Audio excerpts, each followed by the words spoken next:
Hi guys, I'd like to just start off once again by apologizing for any of the names I mispronounced during this video.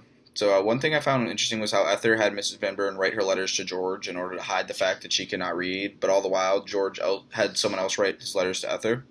Both were hiding the fact that they couldn't read instead of just being honest with one another. I think this was their ultimate downfall. It was meaningful when Ether found out that George was cheating on her with Mamie, her good friend. It was sad that Ether found out this out when she went to vent to Mame about how George had another girl, and she realized that Mame was wearing the jacket that Ether had made for George. The first value is that a woman is supposed to give her husband a child. This is attached to Mrs. Van Buren and her husband specifically. However, Conan May becomes pregnant in the play. Mrs. Van Buren confides in Ether the troubles she had encountered attempting to get pregnant. She states that she had assumed she would be able to get pregnant, but after trying for countless times, she had failed to carry a child. This suggests that the play is very traditional in its ways. The husband is to go to work and provide for the family, while the wife bears children and raises them. The second value would be when Ether being unable to attend the opera because she is African American. During a discussion with Mrs. Van Buren states how she heard that African American entertainment is great.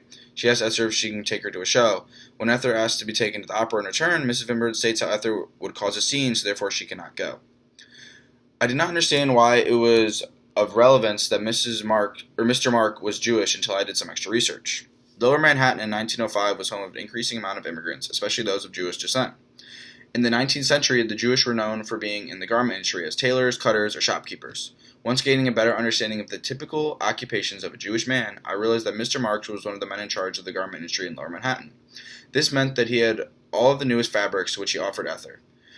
Nottage's intimate apparel represents the African American experience by highlighting its struggles. Using the 3 R's from lectures, intimate apparel reinforces identity politics. For example, Ether, as an African American woman, was illiterate and poor.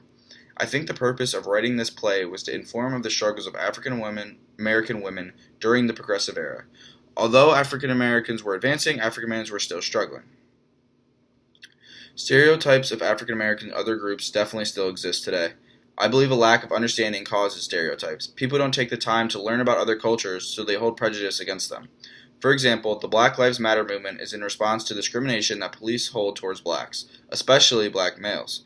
The police hold the belief that blacks are to blame for crimes, even when they are not. An understanding for other cultures, compassion, and empathy help overcome stereotypes. I would like to just finish up by asking 2 questions. First, does Mrs. Van Buren kiss Ether for Ether's purpose like she says? Or is it because Mrs. Van Buren desires the sexual freedom that Mamie has? And to finish up, I would just like to ask, could feminism be a theme of the play since the female characters confine in one another? Thanks.